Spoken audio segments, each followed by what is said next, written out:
Weekends are a good time to escape to the woods. Unless the weekend begins with Friday the 13th. Because 13 is an unlucky number. But out here, so are 1 through 12.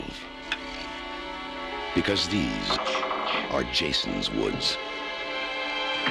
And nobody leaves them alive.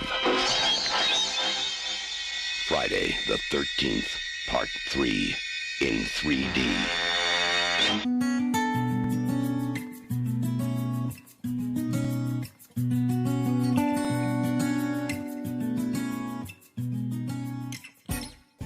Hello everyone, the December review here.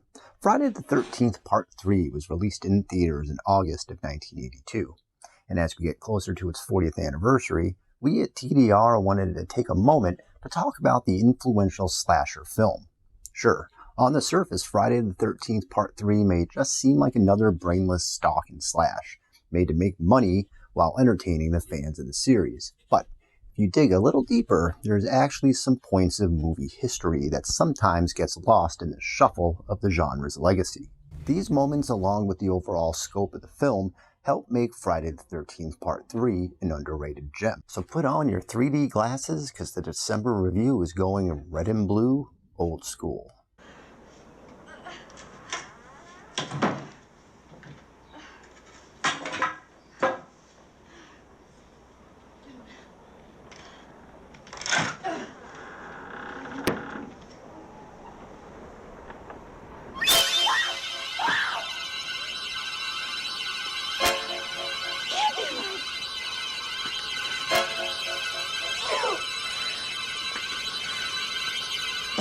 Released in theaters on August 13, 1982, Friday the 13th Part 3 continues Madman Jason Voorhees' reign of terror.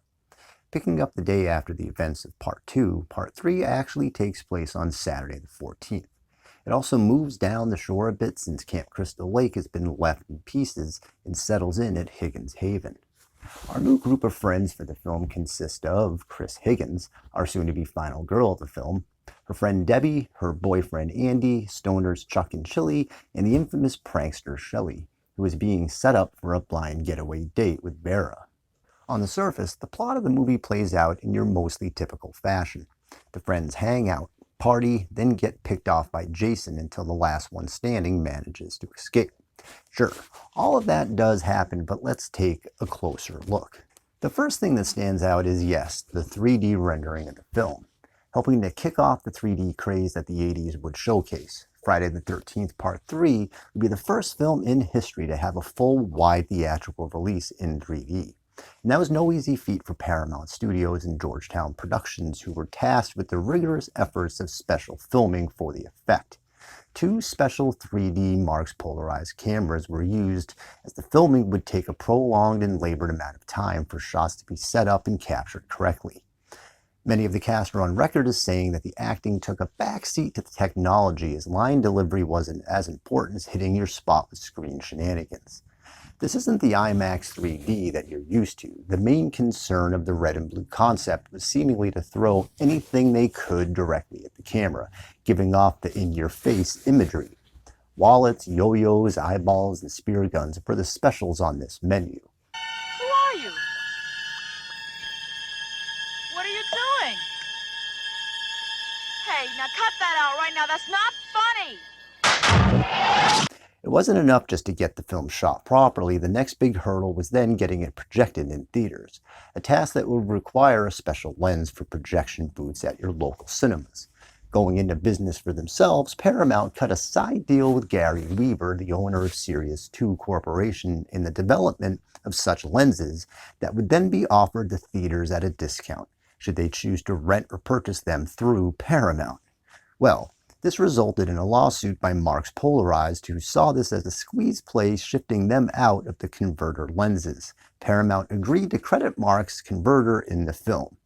All of this would pave the way for future 3D films such as classics like Jaws 3D and Amityville 3D, along with bringing the viewing experience to the small screen with promotions for Revenge of the Creature, which was a sequel to The Creature from the Black Lagoon that would draw people to run out to their local stores and buy these glasses to watch the films at their home. Sure, Friday the 13th Part 3 wasn't the first to use this technology, but it certainly was the most influential for its time.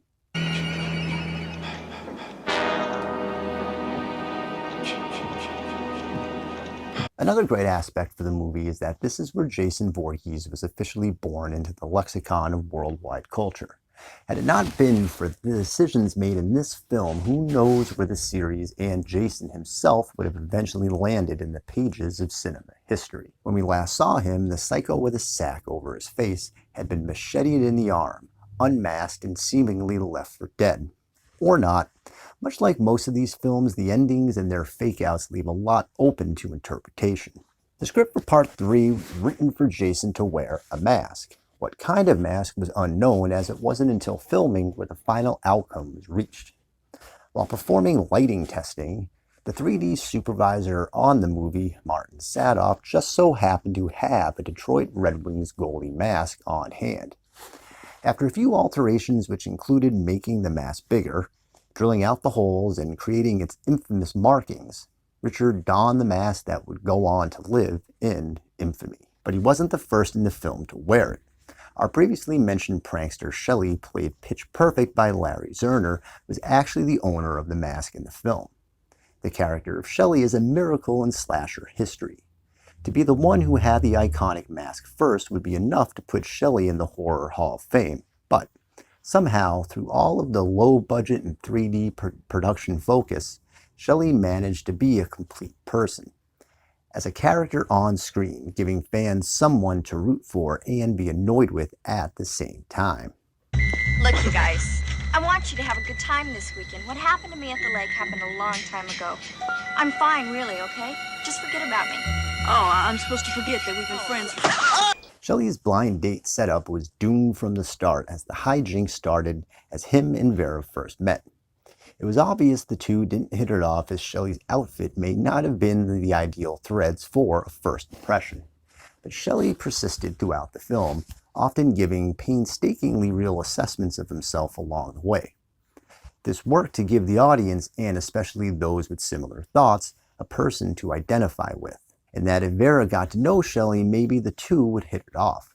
There is also the interaction between the two and a motorcycle gang at the local convenience store, which leads to a scene where Shelley stands up for himself, much to the surprise of even him. I did it! I did it! I did it! Did I do it? Yes, you did it. You were great. That was great! Honest moments of character reflection and feelings are actually inside the packaging of an early 80s slasher film. But there are two sides to every coin, and Shelley didn't exactly make things easy. When he wasn't off playing the woe is me card, he was often scaring the heck out of everyone, creating fake scenes of his own death.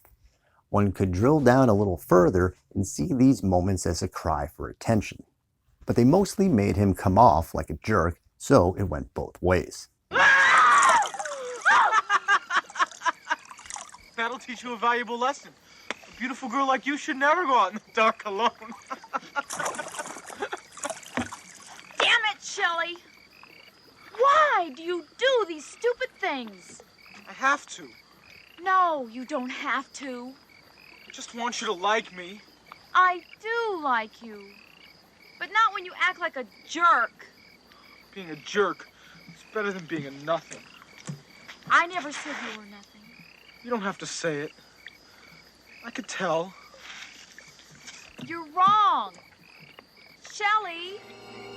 Richard Brooker and The Mask coming together was the perfect blend of movie serendipity. His sleek mannerisms and walking paired with the perfect headwear started it all.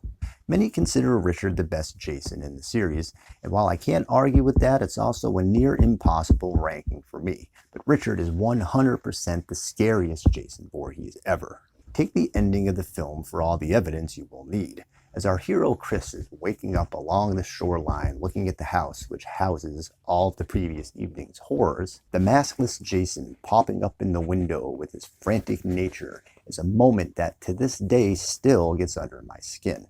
And that's all because of Richard and his great work here.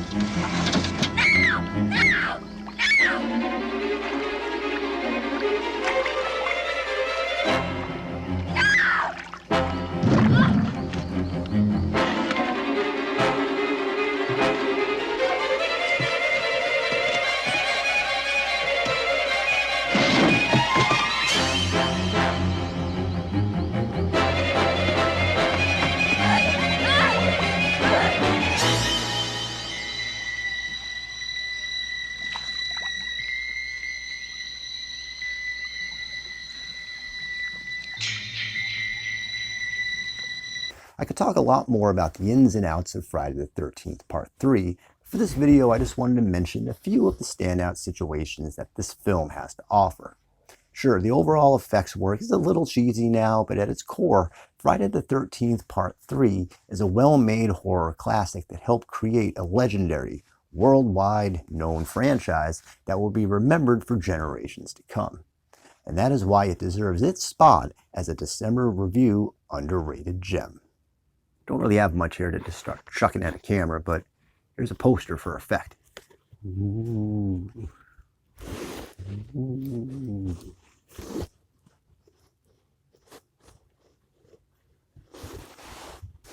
It's cool because like everything is kind of 3D when you have these things on in regular vision, so ooh. This town's got a death curse. You're doomed, you're all doomed. A new dimension in terror. It will scare you.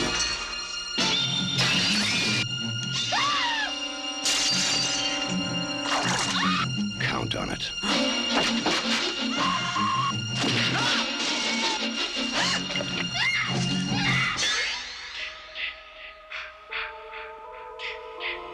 Let me know your thoughts on Friday the 13th Part 3 in the comments section below. And don't forget to subscribe to the channel to stay up to date with TDR.